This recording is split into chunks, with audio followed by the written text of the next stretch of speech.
So, folks, today is a special milestone episode on The Guiding Voice. You have tuned into The Guiding Voice 325th episode in the span of less than 3 years. And we have a special guest with us, one of our gurus, Mr. Yogesh Agiwal, a seasoned corporate leader turned entrepreneur focusing on leadership development. Let us take a glimpse into TGV's journey. The Guiding Voice was launched on May 17th, 2020, and ever since, there is no looking back. We have released 325 episodes as of today and featuring guests across 30 plus countries. We have also launched The Guiding Voice in Telugu language in 2022 and about 43 episodes are released. This year, we started TGV in Hindi, about 12 episodes are released. And we have published 74 blogs under the brand Think Hatke with TGV. You can search for it on LinkedIn, or you can also find us on Medium, theguidingvoice.medium.com. And not only that, we have also published a book named TGV Inspiring Lives Volume 1, which was released last year. And our second book is in progress as we speak.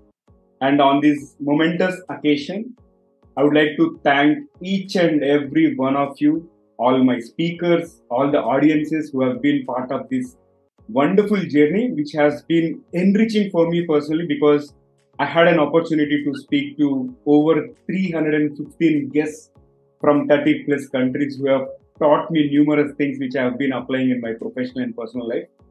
And so is the case with many of the audiences who have benefited from these conversations, and many more to come, guys. Now let's talk about our guest, Yogesh Agiwal. He has started his career in 1989 as a software application specialist and then became business application specialist predominantly for manufacturing industries. He has lived in America, United Kingdom, Singapore for about a decade and was responsible for global implementation, customization, and support of business applications. And he moved back to India in 1999 to set up offshore development centers for large multinationals. He always had a natural liking and inclination for people function, and in 2008 became organizational and behavioral specialist. He's currently enjoying the journey of transforming people and enabling their greatness through trainings with decades of business experience combined with world-class contents from Franklin Covey, Dale Carnegie, Crestcom, DDI, and Harvard, to name a few. He's also a coach for youth, helping them get ready from campus to corporates by conducting workshops in colleges and spending time on weekends, guiding them to achieve their dreams with a set of volunteers. I was fortunate to meet him way back in 2017 as part of a leadership program facilitated by his team. And to be honest, I still remember a few of the modules Yogesh and his team has covered, especially the one related to emotional intelligence. And that's why we are able to talk to him about leading with emotional intelligence. And Yogesh, if you remember, you guys have mentioned about that amygdala hijack Yes, and also the creation of those automatic stories when people don't respond, right? I still remember that today. yes. So, thank you so much for tuning into the Guiding Voice podcast series, The Guiding Voice for a Better Future. I'm your host, Naveen Samala, just a fellow professional on a mission to make the world a better place to live. Through The Guiding Voice, we drive conversations that matter and conversations that add value to your life and to your career. Thank you so much for tuning in. And Yogesh, hearty welcome to The Guiding Voice. I've been pondering to invite you. For some reason, it happened at the right time. Thank you for being a special guest on this special occasion, 325th episode. I'm super excited to have a conversation with you today. Super. Thank you so much, Naveen. And when you spoke about our program, I remember you being one of our very active participants at that time also. So, and sometimes I tell my customers and whoever that, see, we are like artists as a facilitator, so we become as much, active as the participants are. So, Yeah. I remember you adding a lot of conversation in the session. So Yeah. So those leadership development is one of my personal favorites, and the way you guys have structured those sessions was truly amazing. Yes, Thank you. we make it not like a teaching session, but a more conversation session. Yeah, yeah. Yeah, exactly. All right, so let's get into the conversation, sir. I'm super excited because my audience across 130 countries are also getting a chance to hear your insights or to watch your insights directly. So let me fire the first question. Yes. And I think I've asked you in the past also, but this is a public forum where our audience will also get to know Yeah. about you.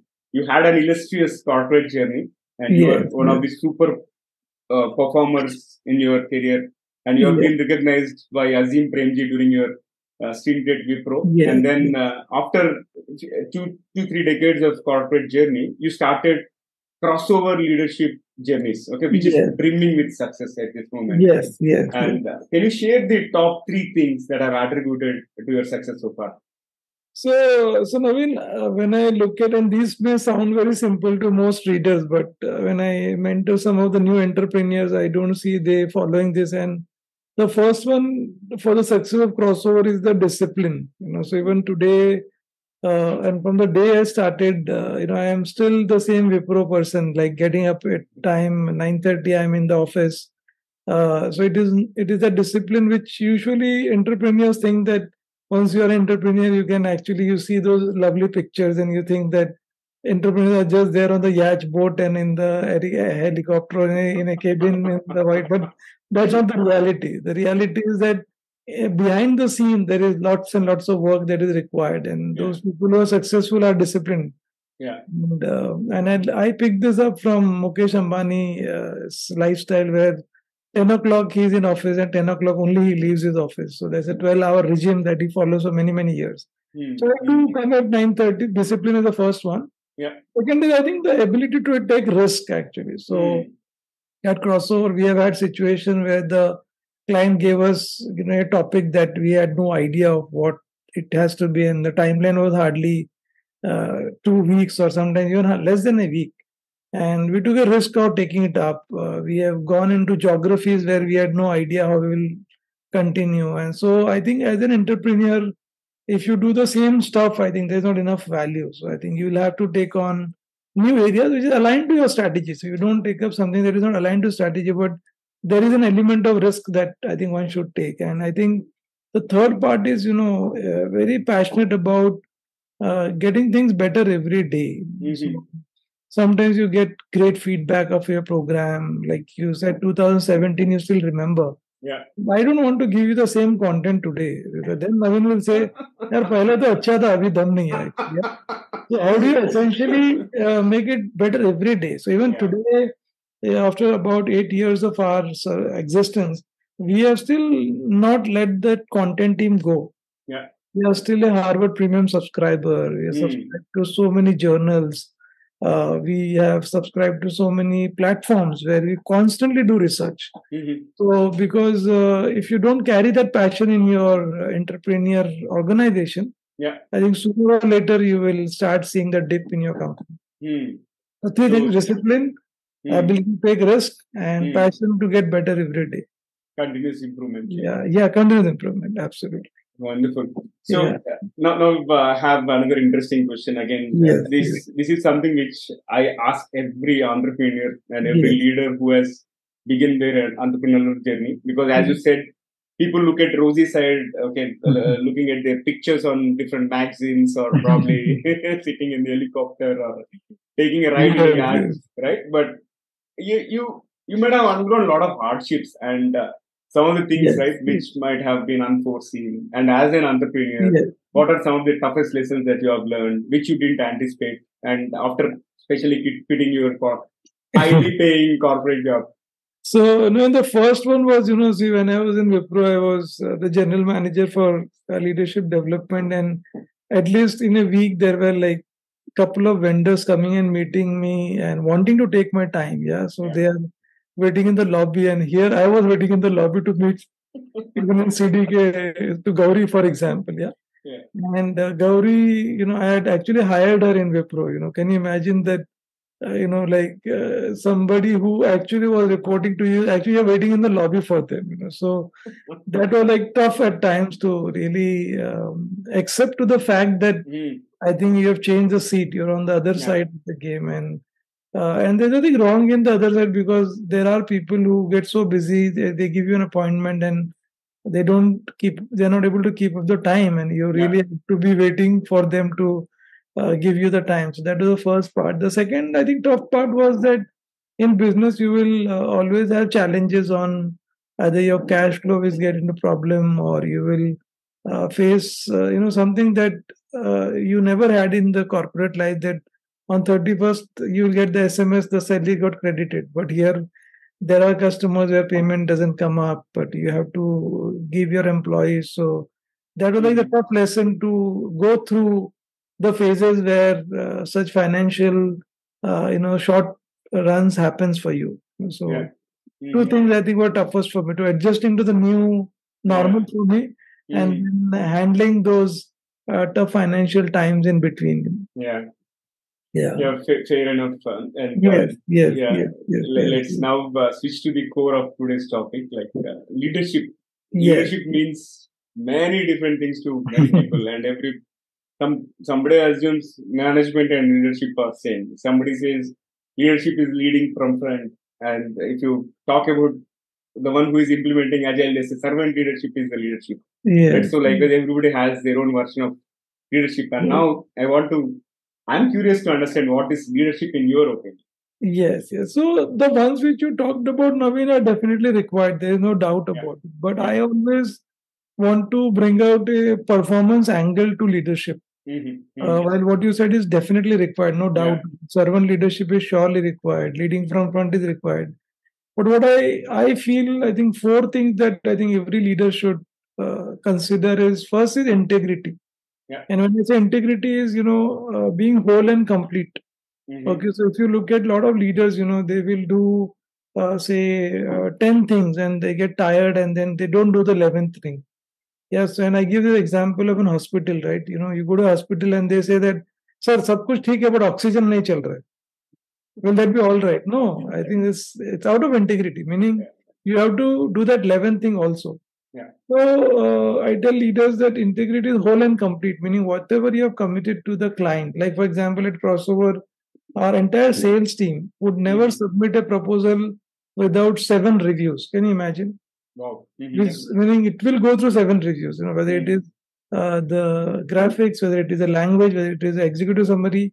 So and we have seen that whenever we have cut short sometimes, like if suppose there is a multiple proposals going at the same time, people are falling sick or whatever, and we have done a less than 7, we have found a problem in the proposal, which means that you have to be whole and complete. The first, leadership in my mind. Something is about authenticity. So a lot of people think that authenticity is like telling the truth. So, for example, if I come on this episode late and I tell Naveen that, I'm so sorry, there was a client call and I could not join on time. Now, a lot of people think I told you the truth, and that is authenticity. In my view, authenticity is telling the truth and taking action, which means I'll tell Naveen that, Naveen, I know this was the 325th episode, but if you invite me again on the 500th episode, I'll ensure that I'll be there at 3:30. That is, you have told the truth, but you have taken action. That is authenticity. The second lesson, I think, of leadership. The third is, ownership. That, a lot of times leaders have this, tendency to blame somebody else. So when COVID happened, I know that a lot of companies shut down and they say that it's because of the virus and it's because of this and because of government lockdown. And we made double the business in COVID. Can you imagine? Because we took the ownership of saying that if COVID is not letting us go to lessons in person, I think can we tap into the audience worldwide? So we did session in Dubai, Germany. Well, clients, and some of the clients, they said that, see, you had this travel budget for me to come every month to do a session. Can I use the budget to go and do sessions for Dubai participants? They loved it because they didn't have to pay anything extra. It was already budgeted. Right. The point is, can you take ownership of your actions and not hold anybody responsible? The third one. The last is, I think, humor is also very important. So a lot of times leaders are very serious. So they take things too personally, and sometimes they don't diffuse the tension in the team. Yeah. So if you can bring in humor as one of the leadership quality, which is not so much talked about, but I think, and you have seen, Naveen, right, how humorous we do programs at Crossover. So I still remember that. Yeah. it doesn't feel as if the whole day has passed by, but we just have fun doing the program. So I think, integrity, authenticity, ownership, and humor, I think, are the four qualities that I generally feel, we should look at. Yeah. So one thing on the humor part, what I've seen is many leaders, they try to crack a self-deprecating joke at times. Yes. Right. So it's okay to be normal. That is how they try to lighten up the mood of people there. Yes. Okay. No, but I think there is one caution there. I think humor should not be very sarcastic. It should be very graceful. Yeah, like it should not really hurt anybody's feeling. It should be very graceful. Yes. Yeah, so that's one caution. So, and hence, I attend when you talk about reading books, and I always tell that we should read books because that gives you a language that you can pick up. Like for example, if you look at Richard Branson as a leader, I know he's going through some tough time now, but generally he carries a very beautiful sense of humor. Yeah, if you look at Anand Mahindra, he carries a very beautiful sense of humor. If you look at his tweets, it will have an element of very beautiful humor. Yeah. So that is also a very good quality every leader should develop. Yeah. Yeah. I think not many leaders focus on this humor part, and they're trying to be serious, and they don't probably realize the fact that they are being observed actively and passively. Because if I were to talk about my journey, I have got influenced passively and actively by many of my CIOs who acted as site leaders throughout my journey, and somehow it gets cascaded, right? The kind of behaviors which we adapt and all. Yeah. Yes. So there's one humor I always in Wipro. We used to get paid if you are staying late after 8 o'clock. Like as a policy. Now, as a manager, generally people would say if I were to make them sit late, I would say I think we have this P1 issue, and you can reimburse in canteen and all that, right? What I would say is, hey guys, let's do pizza party tonight. So the people would say, sir, I know that you're asking us to stay late. What is pizza party? So they know what I'm asking. So the moment, so it's actually no pizza party. It's actually staying late. But just the way you put it across was so humorous that, they would, and I'll tell them that don't tell your wives also that you're ordering pizza for them. At that time, there was not so much of Swiggy and all that. But you would tell them that let them also go out and eat so that you're not holding them back at work. So tell them ahead of time. So what happens is if you bring in humor, then the tense moment also becomes very normal. Yeah. Good one. I think that's a very profound thing which every leader has to inculcate in them. Yes. And now let's talk about the traits of leaders that have inspired you. Yes.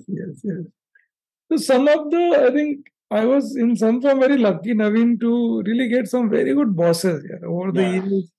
And I was very fortunate, like starting with my first boss in my first job. What I learned from him was a real hard work. And when I say hard work, it's not like painful work. We used to enjoy, like we used to go work at a consulting company during the day, and evening we used to go to our office and develop software products at that time way back in 88, 89. So that was like the first lesson I really learned. The second was, I think, focus. So, and I'll talk about Doug, my boss in US, and in one of the, I always recall, I don't know if I spoke about him in the CDK session, but he was like real focus guy in the sense, no matter what the customer is yelling at you or shouting at you, his focus was getting the issue resolved. He will never get into the emotion of the language of what the customer is using. He will say, I think there is an issue. He'll focus on the issue. So the second, trait, I think, is the focus. The first is hard work. Second is focus. Third, I think, is like simplicity. And I remember one of my bosses at Wipro. When you look at his dressing, it was very simple. And but when he stands up in front of the customer, in his simplicity, he will bring in profoundness. Meaning, he will bring in the depth in the conversation. What I learned from this boss was that I think you don't need to be he was well dressed. I mean, there was no problem, but he was not like utterly stylish about his level. He was like fairly a simple guy. But when he speaks, I think his simplicity, people would appreciate for his depth of his conversations. His whole attention was on the quality of conversation rather than the style that he will have. And the last, I think, is thinking about the future was my last boss. So I remember, he was building, and it was again in Wipro, and he was building a lot of training centers. And I remember a lot of people telling him, "Yaar, iska kya zarurat hai? I mean, you're building a 600-seater auditorium." Yeah. And he would say, "Yeah, I know, zarurat to nahi hai, but let's see." And Yeah. 1 year down the line, we need another 600-seater auditorium. Can you imagine? He's able to see so much ahead of time. So I think the ability to develop that big picture is also a trait. So I think simplicity, hard work, big picture, and I think focus are the four, I think, traits that I think every leader should develop themselves on. I think these are remarkable, Yeah. remarkable. Yeah. Now, let's move to the next question. And this is for the first time leaders' perspective. What are certain mistakes that they do? Okay, after taking that leadership position for the first time. So if you look at this, you can learn from little bit of politics also. Like, so whenever a new party comes, right, they'll say, "Boss, wo purana party ka scheme sab band kar do." So I think as a leader, what my predecessor has done is actually in that context it was all right. Correct. So we should not forget the context. Yeah. So the tendency of and I recommend this book also, Naveen, for the first 90 days by I think Michael Watkins is the author name.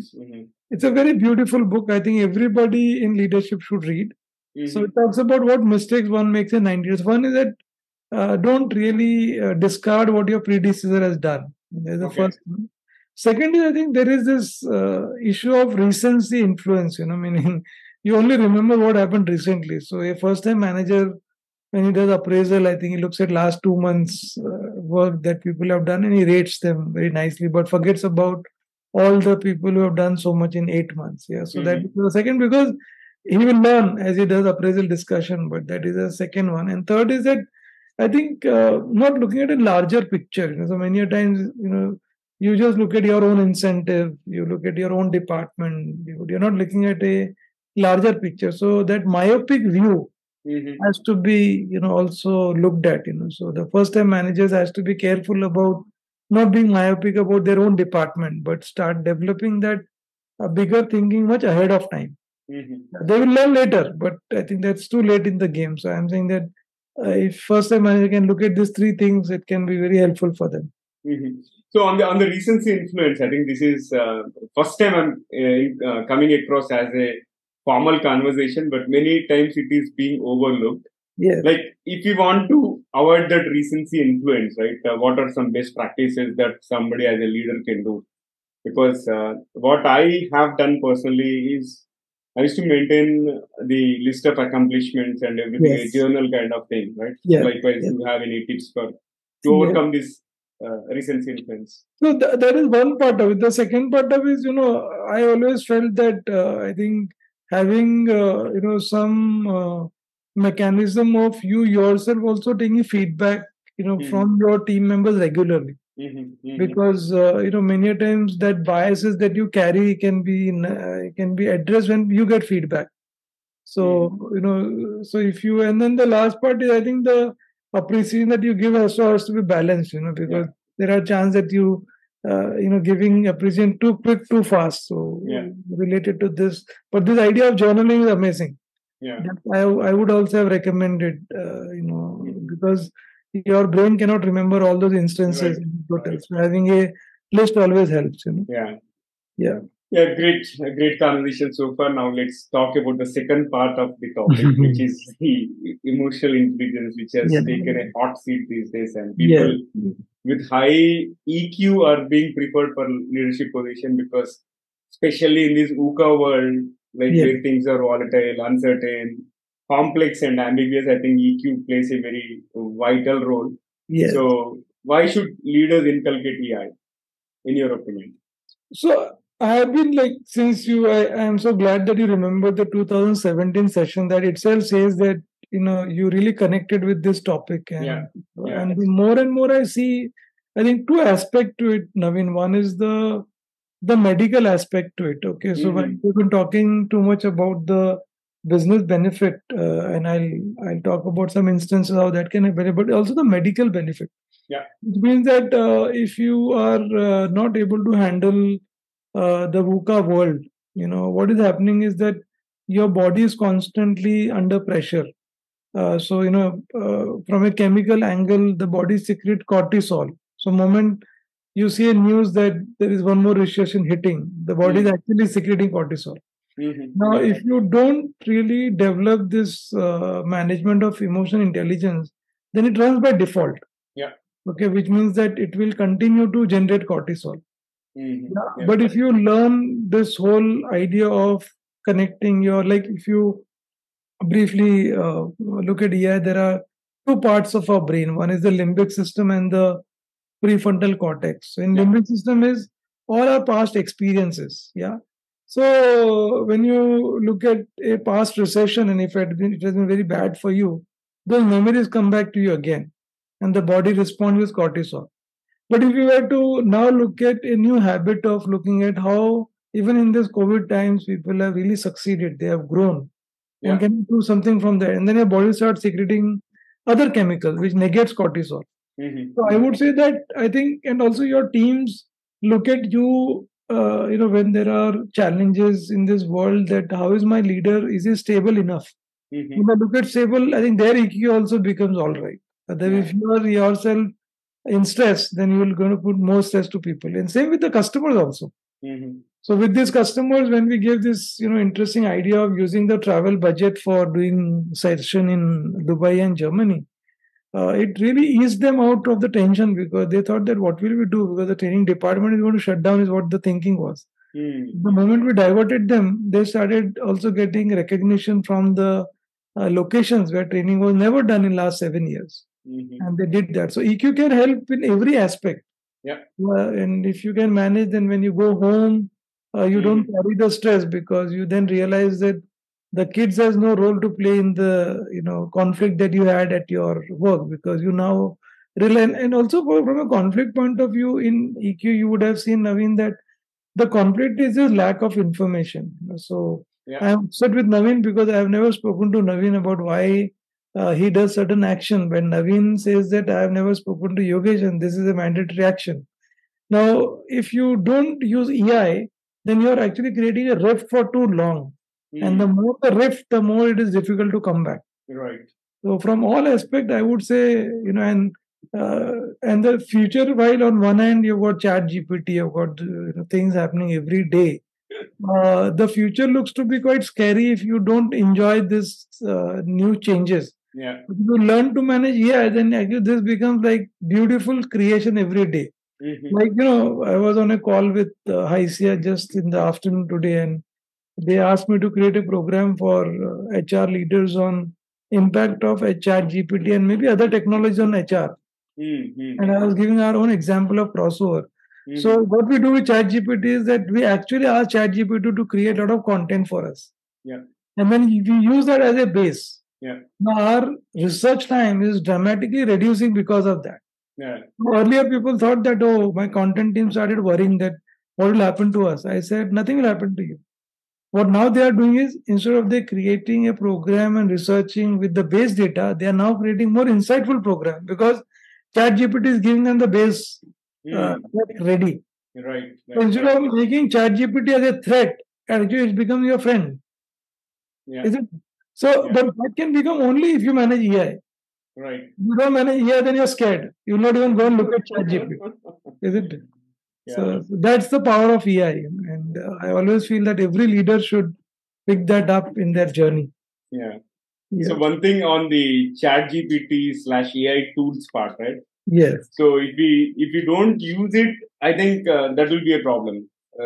I came across a quote which says, "It is not that ChatGPT is going to impact your job or AI tool is going to impact your job, but if you don't use ChatGPT, that might impact your job." Which means, Completely. right? Because see, what will going to happen, Naveen, is that the client is going to continue to become more demanding because there is another training company is going the program in say 2 weeks, for example. Now, how they are doing because they are using ChatGPT.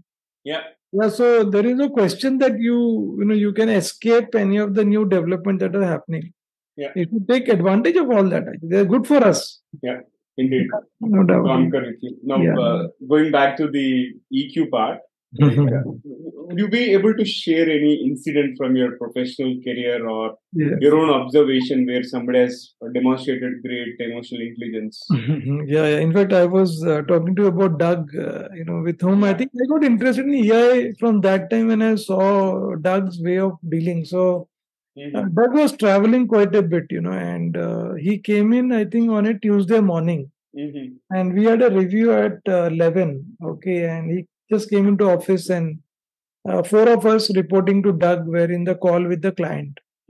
And Doug didn't had a chance to review with us. So he got onto a call, and on the other side, the CTO of the client organization started like really, he started with a very upset note on the call, and he told Doug that I feel like giving this book called Dummies for SQL karke, there was a book that used to come at that time, and what that means is that your team is dummy and I want to give you a book. That was his indirect message to all of us. And Doug was quite senior, and this client was fairly not a very large client for us. It was a small project, and I knew that I think what he's saying is not right because a lot of stuff he has not done on his side, and the delays are because of his team and not because of us.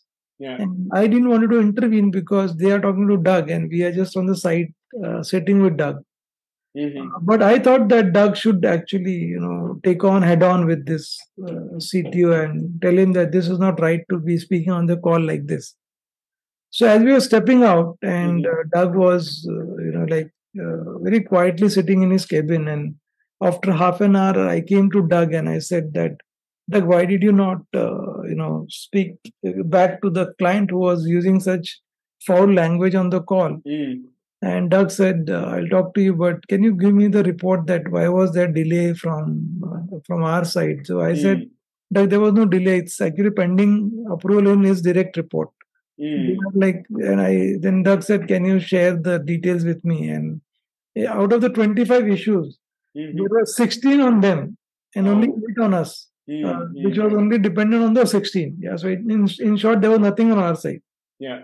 So, and while we ended the call, Doug told the CTO that, can you give me a couple of hours and let's connect at 4 o'clock again. And then we connected at 4 o'clock. And, by that time, Doug had sent the details to the CTO. And CTO realized that it was actually their mistake. And he was like, absolutely now, he didn't really had a face to hide because he realized that he should not have used the foul language in the morning. Right.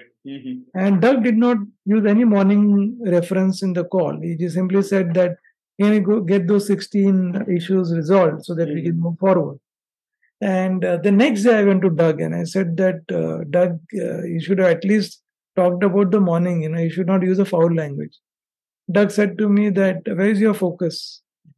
I said, and I got the answer. He said, it doesn't matter, what you said, the matter is that have we resolved the issue? He will learn his mistake on his own. You don't need to remind about that. Yeah. And Doug said that if I had used those language and if he had called off the project, you would have 10 people sitting on the bench for next 2 months.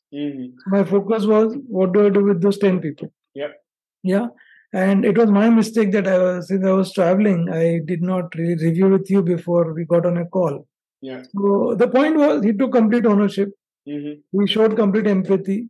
He stayed focused on what is required. And I think 4 months later, Doug told me one more thing. He said, you remember this call with the CTO? I said, yes.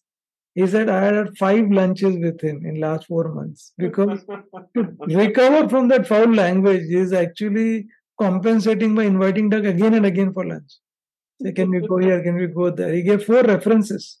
We realized that he's not a big customer, but can he give reference? Because he saw that this is a leader who really can manage AI so well. So he recommended 4 more guys. This is a fantastic experience of he using EI right in the context of that issue that we saw. Yeah. Super. So Right. inspiring and wonderful story. Very inspiring. Very. And so from that time onwards, and at Crossover, we have never had a client that has discontinued after we started serving them, because we really learned that from Doug so beautifully. Yeah. Amazing, Yogesh. Yeah. Yeah. Now let's move ahead to the next question. If somebody is interested in enhancing EQ, which is the most important aspect these days, as we have been talking about. Yes. So, what are your tips for those who want to enhance their EQ? First, they should attend our session. Yeah. Indeed, we are going to publish your website details. The contact they should details. do that. Yeah. And secondly, I think there are 3 or 4 researchers I should ask them to read about. So one is Daniel Goleman. Obviously, continues to be our Dada of EI. So that is one you should refer for sure. There is another guy called Richard Boyatzis. So Richard Boytziz. Yeah, so he's a very good researcher, again from Harvard. And then there is Annie McKay, ANNIMCKEE.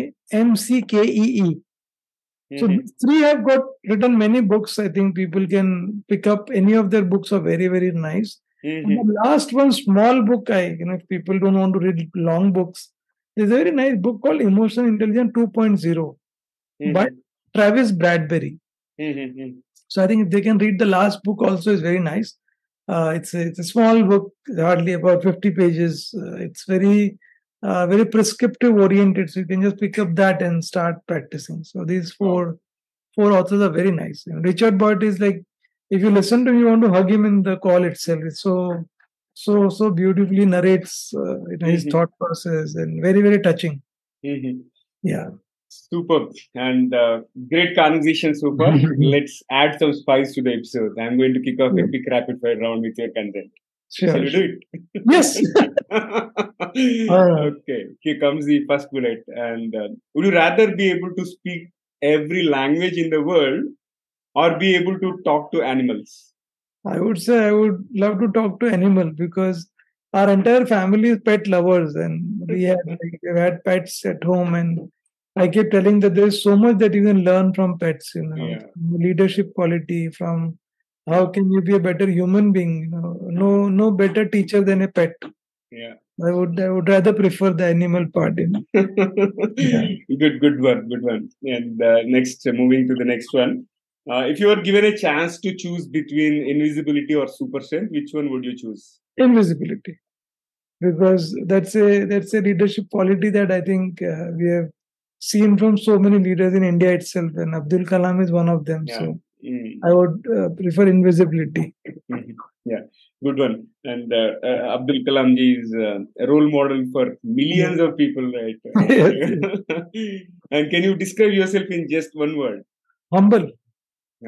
Yeah, and that is one quality that we practice at Crossover also. So you will never see a facilitator, and you saw that in 2017, that no matter what question you pose to us, we will always answer in a very humble manner. Yeah. I agree, concur with you. And moving to the next one, what is the weirdest thing that you have ever eaten? I never realized that I think people can make something like pizza roll. And this was like a very sumptuous meal I had in one of the cities where they had actually converted the pizza to a pizza roll. The pizza was like, you could actually have it as a pizza, or you can have it as a roll, which was unique to me. I've never seen very big, Yeah. Okay, moving to the next one. If everyone in the world had to get married when they reached a certain age, what would that age be? I would say I think they should get married at 18, because after that they can start, developing themselves together. Otherwise, by the age of 25 and 28 and 30, they have developed their identity so much, especially, the identity gets developed much earlier. 18 to 30 is where it gets solidifies. So imagine if you were to put them in 18 age, they can actually grow together nicely. So, and my son got married recently, so I am seeing the need for them to get married much earlier. No, this is a great perspective because the later you get married, like after 28, 30 and all, I have seen people getting into transactional mode, and Yeah, even their conversations are like business conversations. This is what yeah, I'm going to do. This is what you yeah, have to do. yes, yes, Yeah. yes, absolutely. Yeah, good one, good one. And with that, let me find the last bullet. What is one electronic gadget that you like to see or invent yourself, Yogesh? I keep wondering that, can we have a device that can read emotions of others and tell us what is the best response, because at a human level, I am still struggling, because many times, despite me knowing everything about AI, there are times that I later know that that's not the best response I gave, So if the device can help me with that, I can just surrender myself to that device. Some other GPT idea, in fact, it is. Yeah, yes, yes, yes, yes, Yeah, great rapid fire. And with that, let's go back to the mainstream. And yeah. what will be your one piece of advice to those aspiring to grow as a leader in their careers? So now I always feel that, all of us really have, lots and lots of ideas that comes to our mind. Whether the idea becomes a reality or not, I don't know. Okay. But Mm-hmm. the one practice that I would let my listeners try to practice is that the practice of writing, Mm-hmm. Mm-hmm. and writing all the thoughts that, comes to your mind, and whether you implement it now, you implement it uh, 2 months later, you implement it 1 year later, doesn't matter. Yeah. Mm-hmm. Don't let those thoughts, ideas not get registered in a piece of paper. Yeah. So when you come to my office, I'll just show you what you can see on the cameras. You can see the number of ideas you can see here. Then there is this Yeah. post-it, then there is Yeah. Yeah. notepad. So you will see my office fully surrounded by papers, and at least today I would have like 150 ideas that yet to be implemented across. So there's so much that you have. So the idea is to work on that, because then what happens, Naveen, is that you actually never get depressed about what is the future looking like, Yeah. because there Mm-hmm. is so much that you have to do. So this habit of writing every day and Yeah. keeping your Mm-hmm. notepad with you, Mm-hmm. the implement will give you a reverse motivation to innovate more and more. Mm. Yeah, because when and many times just look at those ideas, and something new fires in the idea. Yeah. So that is one practice, and the last is that wherever you have committed those ideas to somebody, Mm-hmm. assuming like if Navin tells me that you have to come for that podcast and I like that idea, commit right there. Yeah. Mm-hmm. Don't say I'll get back to you. Let me see my calendar. All that is like not a leadership trait. So commit and then honor that commitment. So Yeah. if you can write down, and then there is no looking back. I think Mm. people many times ask me that how has Prosper grown, and I say that I don't really know that there is one single formula for that. Like Mm. everything kind of comes together, and whatever Yeah. we spoke, if you put all that in one perspective, you Mm. can see that happening very beautifully. Yeah. Yeah. Yeah. Good one. And I can resonate with point number two. In fact, whenever something comes to me as an idea, I typically put it in my WhatsApp group, or I send a message to my wife or Yes. something so that it sticks with me. Yes. Yes. And yeah, that's so good. Great idea, in fact. Yes. Yes. Wonderful idea. Yes. And other than that, the tentative part, right? I've seen many youngsters when we send the calendar invite, they mark it as tentative, and I get curious. Why did you mark tentative when you have accept, declare, and propose new time? Because Yes. tentative is designed for a different purpose.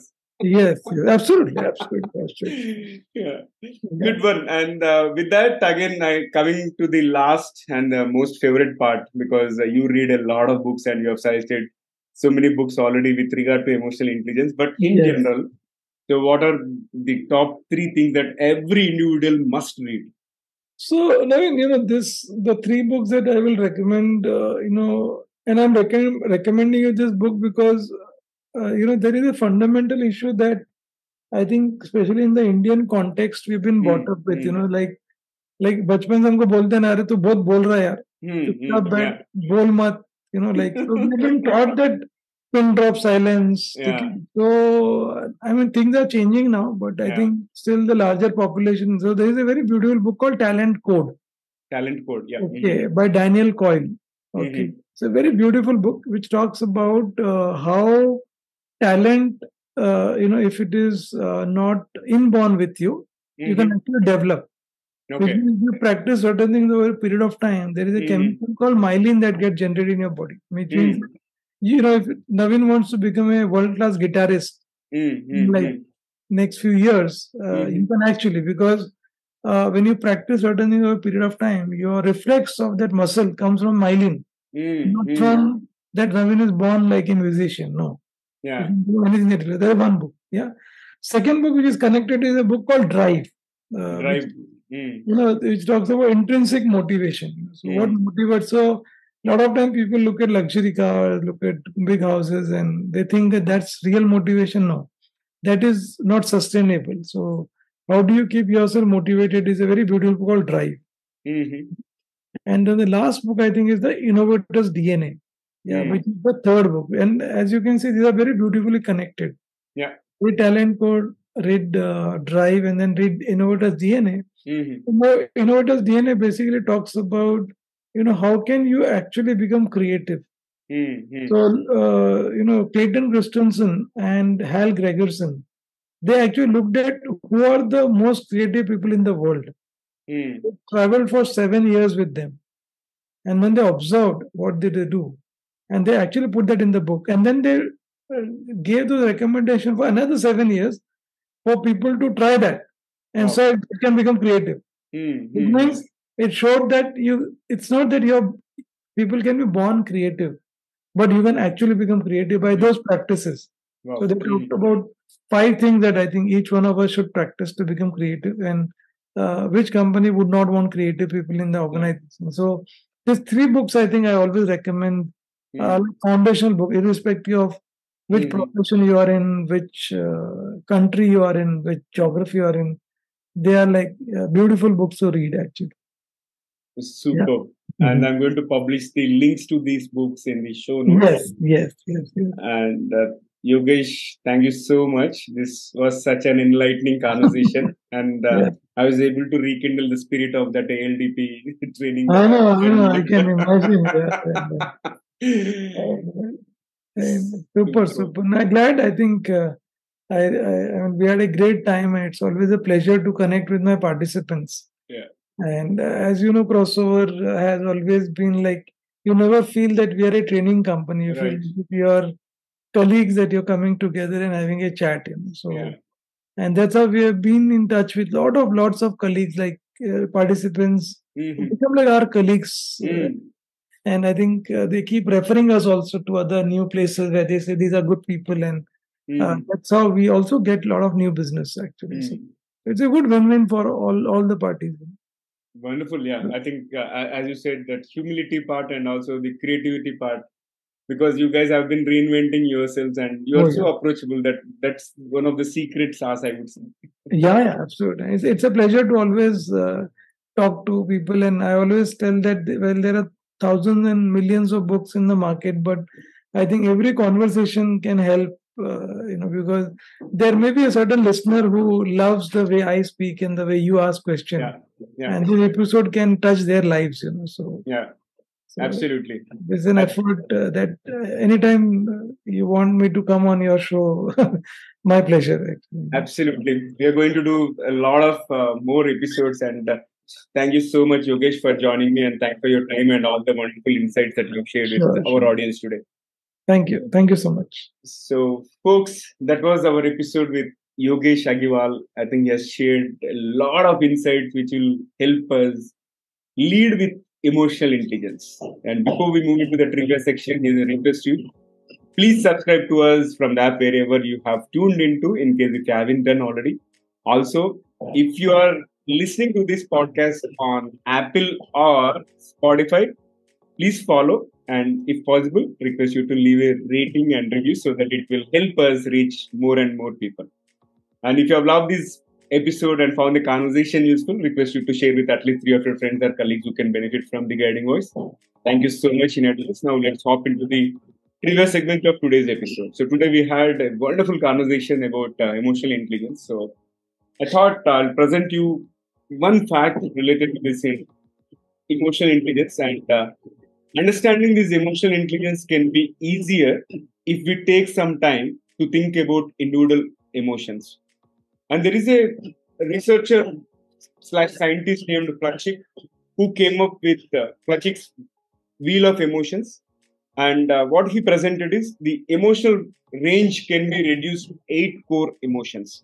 And these eight can be intensified, lessened, and or combined to provide the full spectrum of human emotions. And they are joy, trust, fear, surprise, sadness, disgust, anger, and anticipation. In case if you are aware of these eight building blocks of emotions, it is a great way to improve our emotional intelligence in our daily life. Likewise, if you have any excellent tips related to managing the emotional intelligence well and increasing our emotional quotient, please feel free to comment. In case if you are watching it on YouTube in the form of comments, or if you have found this episode on social media, comment on the social media app wherever you have found this episode. That's all for today. Thank you so much for joining me. And folks, do not forget to share your topic recommendations and guest speaker suggestions through social media or email me at theguidingvoiceforyou@gmail.com. I'm your host Navin Samala, just a fellow professional but a passionate learner on a mission to make the world a better place to live through conversations that matter and conversations that add value to your life and to your career. I'm signing off for today. Until next time, bye bye. See you all in the next episode with another wonderful guest.